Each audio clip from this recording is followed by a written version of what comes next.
ہر ایک مسلمان کو چاہیے کہ 4 رکعت فرض نماز پڑھنے کے لیے جن جن دعاؤں کا ہونا ضروری ہے اور جن جن سورتوں کو پڑھنا ضروری ہے یا پڑھنا چاہیے وہ سب کسی ایک عالم کے پاس بیٹھ کر کے سیکھیں، یوٹیوب سے نہ سیکھیں۔ آج کل سوشل میڈیا پر، انٹرنیٹ پر، فیس بک پر بہت غلط سلط لوگ دین پھیلانے کی کوشش کر رہے ہیں اور اس کے نام پر لوگوں کو گمراہ کر رہے ہیں۔ ہم جو اپنے بیانات وغیرہ یوٹیوب میں ڈالتے ہیں اس کا مقصد یہی ہے کہ ہمارے بچے ادھر ادھر نہ جائیں، صحیح چیز کو سیکھیں، اور کوئی مقصد نہیں ہے۔ باطل بہت زیادہ محنت کر رہا ہے، لوگوں کو گمراہ کر رہا ہے، ہر داڑھی ٹوپی والا آ کر کے غلط سلط چیز کو بیان کر رہا ہے۔ اس لیے آپ اپنی مسجد کے امام سے، مؤذن صاحب سے یا جماعت کے امیر صاحب سے نماز کو سیکھیں۔ آپ یہ نہ سمجھیے گا کہ آپ کو نماز آتی ہے، میں بالکل صحیح بول رہا ہوں، آپ میں سے تقریباً 90% کو نماز نہیں آتی ہے لیکن اس طریقے سے نہیں آتی جیسا کہ پڑھنا چاہیے۔ نیت باندھنے سے لے کر سلام پھیرنے تک جتنی دعائیں ہیں، جتنی سورتیں ہیں، تسبیحات ہیں، کہاں کتنی دیر کھڑا رہنا، یہ سب اکثر لوگوں کو نہیں معلوم ہے، اکثر کو نہیں معلوم۔ رکوع میں گئے اور سیدھا کھڑے بھی نہیں ہوئے، ویسے ہی سجدے میں چلے گئے۔ رکوع کے بعد سیدھا کھڑا ہونے کو قومہ کہتے ہیں اور قومہ کرنا واجب ہے۔ اگر رکوع کے بعد سیدھا کھڑا نہیں ہوئے، ویسے ہی سجدے میں چلے گئے اور نماز مکمل کر کے آپ چلے گئے تو آپ کی نماز نہیں ہوئی، میری بھی نہیں ہوئی اگر میں نے ایسا کیا تو۔ آپ کے لیے الگ رول، میرے لیے الگ رول، ایسی بات نہیں۔ ایک سجدے میں گئے، بعد میں بیٹھتے ہیں، اس کو بولتے ہیں جلسہ۔ تو ایک سجدے کے بعد مکمل بیٹھنا، بعد میں دوسرے سجدے میں جانا۔ جس آدمی کو مجبوری ہو، گھٹنوں میں درد ہو، وہ بھی جتنا ہو سکے سہارا لے کر تھوڑا بیٹھے، 1 سیکنڈ، ایک بار سبحان اللہ کہنے کے بقدر وہ بیٹھے، پھر دوسرے سجدے میں جائے۔ لیکن دیکھا یہ جاتا ہے کہ ایک سجدہ کر کے سر اٹھایا، فوراً دوسرے میں چلے گئے، حالانکہ یہاں بیٹھنا، جلسہ جس کو بولتے ہیں، یہ واجب ہے۔ اس طرح بہت ساری غلطیاں ہیں نماز کے اندر۔ اس لیے آپ سبھی حضرات سے میری درخواست ہے، آدھا گھنٹہ وقت نکالیں، آدھا گھنٹہ آپ وقت نکالیں، یا سب لوگ مل کر کے یا 10 آدمی مل کر کے پروگرام بنائیں اور بولیں کہ حضرت ہمیں نماز سکھاؤ۔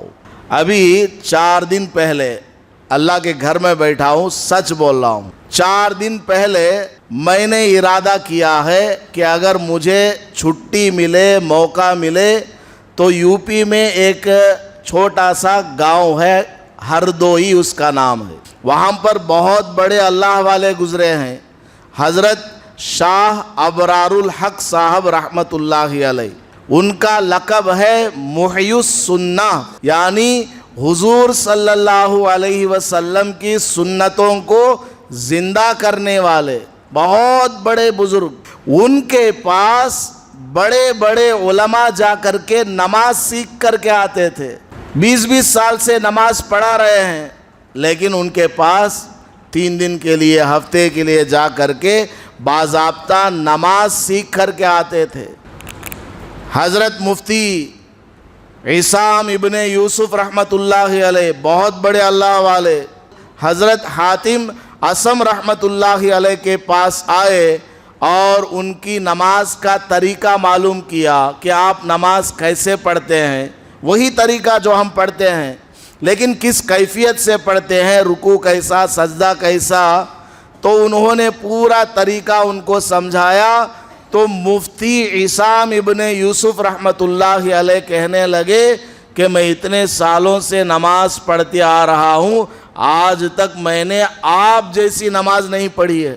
تو ہردوئی میں آج بھی وہاں نماز کو پریکٹیکلی سکھایا جاتا ہے، عام لوگوں کو نہیں، مولویوں کو، امام صاحبان کو سکھایا جاتا ہے، مؤذن صاحب پڑھے لکھے لوگوں کو بھی وہاں سکھایا جاتا ہے کہ نیت باندھنا ہے تو ہاتھ کیسے رکھنا، انگلیوں کے درمیان فاصلہ کتنا ہونا، سنت طریقہ کیا ہے، نگاہ کہاں پر ہو، نظر کہاں ہونی چاہیے، اور آدمی کیسے کھڑا ہو، سیدھا ہو یا ٹیڑھا یا جھکا ہوا ہو، رکوع میں کہاں پر نگاہ ہونی چاہیے، سجدے میں کہاں پر نگاہ ہونی چاہیے، اور پہلے کیا پڑھنا اس کے بعد کیا پڑھنا، کون سی صورتوں کو نماز کے اندر پڑھنا سنت ہے، یہ سب پورا کا پورا طریقہ وہاں پر پریکٹیکلی سکھایا جاتا ہے۔ حضرت کا تو انتقال ہو گیا، ان کے بعد حضرت قاری امیر الحسن صاحب رحمۃ اللہ علیہ سکھایا کرتے تھے، ان کا بھی انتقال ہو گیا، اب ان کے شاگرد وغیرہ وہاں ہمارے سے بڑے بڑے علماء موجود ہیں، وہ سکھاتے ہیں نماز کا طریقہ۔ تو بہرحال میں یہ عرض کر رہا تھا کہ ہم میں سے اکثر لوگ قرآن کریم کی صورتوں کو صحیح سے نہیں پڑھ پاتے۔ الحم کے سورے میں کتنی ساری غلطیاں ہوں گی، اور جو صورتیں ہیں جن کو 2 یاد ہیں، 3 یاد ہیں، 4 یاد ہیں، ایک بار بیٹھ کر کے سنائے، حافظ صاحب کو سنائے، قاری صاحب کو سنائے، مولانا مفتی صاحب کو سنائے، وہ آپ کو صحیح کریں گے۔ یہی چیز ہمارے ساتھ میں آنے والی ہے۔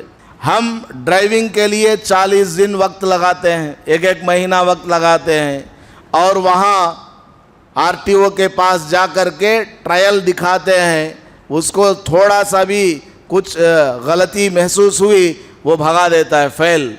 اب پھر جاؤ، 1 ہفتے کے بعد پھر اپلائی کر کے پھر آنا۔ ایک سگنل کو اگر غلط بتا دیا اس پہ بھی پکڑ لیتا ہے کہ اس سگنل کا نام کیا، اس سگنل کا مطلب کیا، بتایا نہیں RTO کے سوال پر تو فیل کر دیتا ہے۔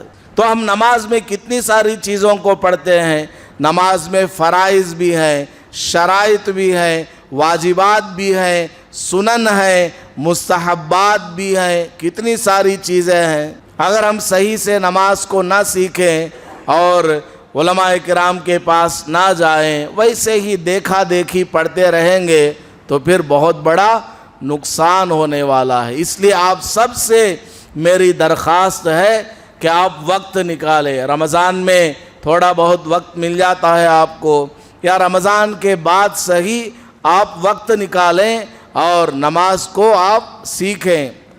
بلکہ مجھے موقع ملے گا تو رمضان کے بعد ایک ترتیب بناؤں گا، نماز سکھانے کا ایک کورس، مسجد کے اندر مقتدیوں کو عصر کے بعد یا کسی اور وقت میں روزانہ 2 منٹ بس، زیادہ نہیں، ایک دن تکبیر کو لے لیا، ایک دن ہاتھ اٹھانے کے بارے میں مسئلہ بتا دیا، اس طرح تھوڑا تھوڑا کر کے بھی سیکھیں گے، بڑا فائدہ ہوگا۔